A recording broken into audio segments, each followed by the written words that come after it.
ढाबा किंवा हॉटेलमध्ये मिळतो त्यापेक्षा सुद्धा भारी कमी खर्चात घरच्याच साहित्यामध्ये काजू मसाला आपण घरच्या घरी कसा बनवायचा ते आज तुम्हाला मी दाखवणार आहे। आणि हा काजू मसाला तुम्ही बघू शकता किती मस्त असा बनून तयार झालेला आहे। याची ग्रेव्ही तुम्ही बघू शकता किती दाटसर अशी तयार झालेली आहे। चवीला खूप भारी असा हा लागतो। तुम्ही घरी खाण्यासाठी बनवू शकता किंवा कधीतरी तुमच्याकडे पाहुणे मंडळी येणार असतील आणि भाजीला काय बनवायचं हे जर तुम्हाला सुचत नसेल तर मग असा हा चमचमीत असा हा काजू मसाला तुम्ही त्यांना नक्कीच खाऊ घालू शकता।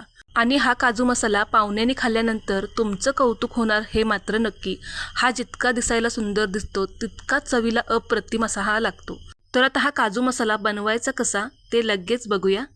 तर काजू मसाला बनवण्यासाठी आपल्याला मेन साहित्य लागणार आहे ते म्हणजे काजू। इथं मी अर्धा कप काजू 1 तासभर गरम पाण्यामध्ये भिजायला ठेवले होते आणि छान आता हे भिजले गेलेत। आपण असे काजू भिजवून घेतल्यामुळे आपल्याला याची छान अशी एकदम बारीक पेस्ट मिळते, म्हणूनच आपण काजू भिजवून घ्यायचे। तर इथं मी काजू स्वच्छ धुवून मगच भिजायला ठेवले होते, त्यामुळे आता मी पाण्यासकटच हे छान असं मिक्सरला एकदम याची बारीक पेस्ट तयार करून घेतलेली आहे। तुम्ही बघू शकता। आता हे थोडा वेळ आपण बाजूला ठेवून देऊया आणि लगेच आता आपण फोडणीची तयारी करून घेऊया। तर इथं मी गॅसवरती एक कढई गरम करायला ठेवलेली आहे। तर आता सुरुवातीला आपल्याला यामध्ये 1 टेबलस्पून एवढं तेल घालायचं आहे आणि तेल छान गरम झालं की इथं मी अर्धा कप एवढे असे 2 भाग असलेले काजू घेतलेले आहेत। तुम्हाला हवे असेल तर तुम्ही अख्खे देखील घेऊ शकता। आता हे काजू आपल्याला या तेलावरती थोडेसे परतून घ्यायचे आहेत।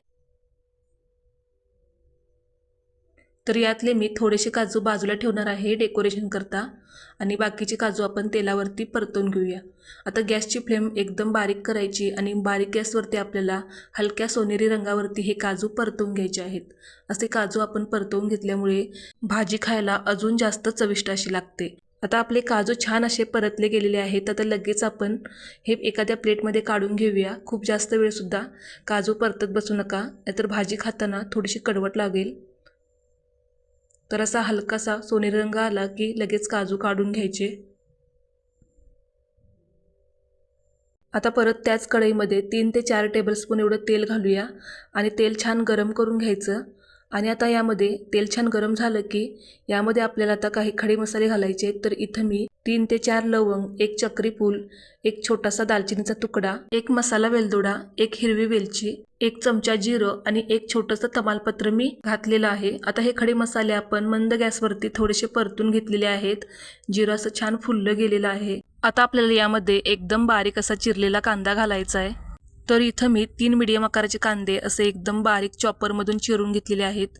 तर कांदा आपल्याला शक्य होईल तितका एकदम बारीक असा चिरून घ्यायचा आहे। आणि आता हा कांदा सुद्धा आपल्याला एकदम हलक्या सोनेरी रंगावरती मीडियम फ्लेमवरती परतवून घ्यायचा आहे।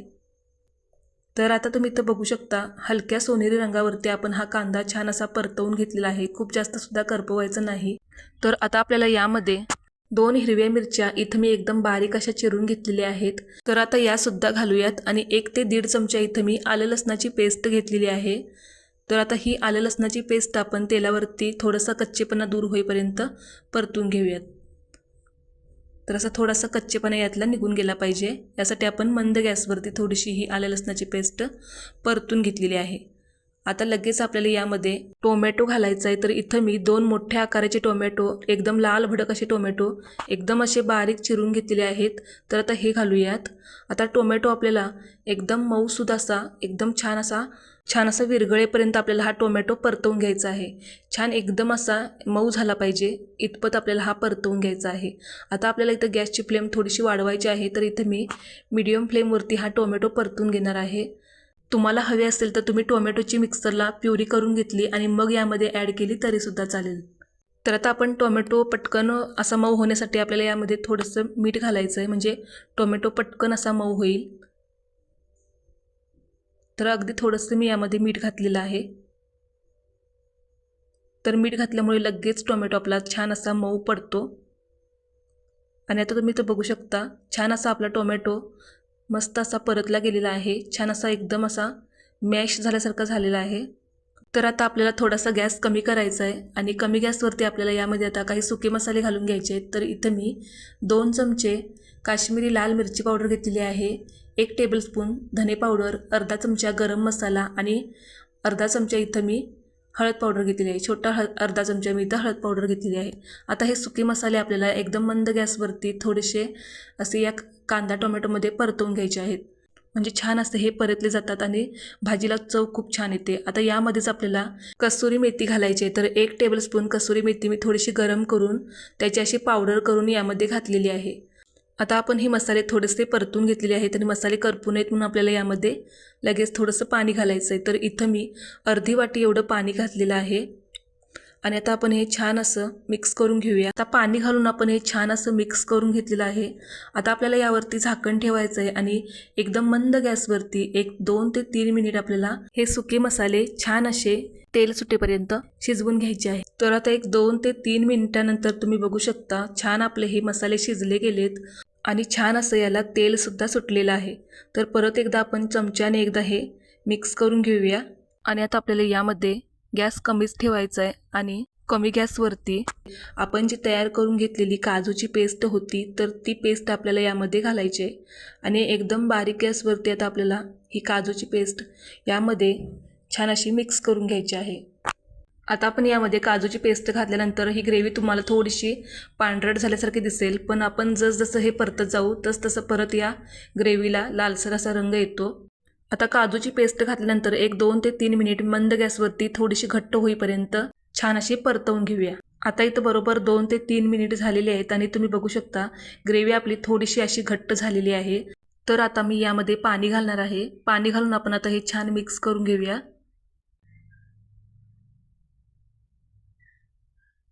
तर इथं मी बरोबर 1.5 वाटी एवढं पाणी घातलेलं आहे. आता पाणी घालून आपण हे छान मिक्स करून घेतलेलं आहे.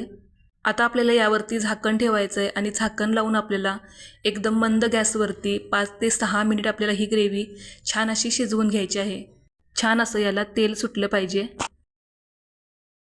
तर आता बरोबर इथं 5 ते 6 मिनिट झालेले आहेत आणि तुम्ही बघू शकता एकदम मंद गॅसवरती आपण ही ग्रेव्ही शिजवून घेतलेली आहे. याला छान असं तेलसुद्धा सुटलेलं आहे. तर झाकण उघडून मी एकदा चमच्याने हे मध्ये मिक्स करून घेतलं होतं, थोडंसं हलवून घेतलं होतं. तर आता परत एकदा आपण चमच्याने छान असं हे हलवून घेऊया आणि आता लगेच आपल्याला यामध्ये आपण जे तेलामध्ये परतवून घेतलेले काजू होते तर ते ॲड करूया. तर आता चवीपुरतं मीठसुद्धा घालायचं आहे. तर मगाशी सुद्धा आपण टोमॅटो परतण्यासाठी थोडंसं मीठ घातलं होतं, त्यामुळे आता चव बघून आपल्याला यामध्ये मीठ घालायचं आहे आणि मीठ घालून आपल्याला छान असं हे मिक्स करून घ्यायचं आहे.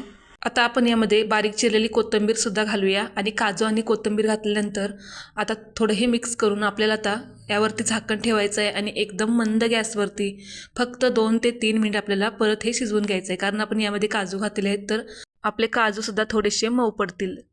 आता 2 ते 3 मिनिटानंतर मी झाकण काढून बघितलेलं आहे. तुम्ही बघू शकता या ग्रेव्हीला तुम्ही बघू शकता किती भरपूर असं तेल सुटलेलं आहे. आपण यामध्ये काश्मीरी मिरची पावडर वापरल्यामुळे या ग्रेव्हीला रंग खूप सुंदर आलेला आहे. काश्मीरी मिरची पावडर तिखटाला कमी आणि रंगाने खूप छान असते, त्यामुळे भाजीला रंग खूप छान येतो. तर मस्त असा चमचमीत असा आपला काजू मसाला इथं खाण्यासाठी तयार झालेला आहे. तर आज मी तुम्हाला कमी खर्चात घरच्याच मसाल्यांमध्ये चमचमीत असा हा काजू मसाला तयार करून दाखवलेला आहे. खूप असं वेगळं साहित्य आपल्याला या मसाल्याला लागत नाही. तर हा काजू मसाला बनवण्यासाठी आपल्याला मेन साहित्य फक्त इथं काजू लागतात. बाकीचं सर्व साहित्य आपण घरी असलेलंच वापरलेलं आहे. तुम्हाला जर काजू परवडत नसतील तर मग तुम्ही अख्खे काजू घेण्याऐवजी तुकडा काजू जरी घेतला तरी सुद्धा चालू शकेल. तर आता आपण एका प्लेटमध्ये हा काजू मसाला सर्व केलेला आहे. किती छान असा आपला हा काजू मसाला दिसतोय. तर वरून थोडंसं आपण डेकोरेशन करण्याकरता शिल्लक ठेवलेले आपण काजू घालूयात.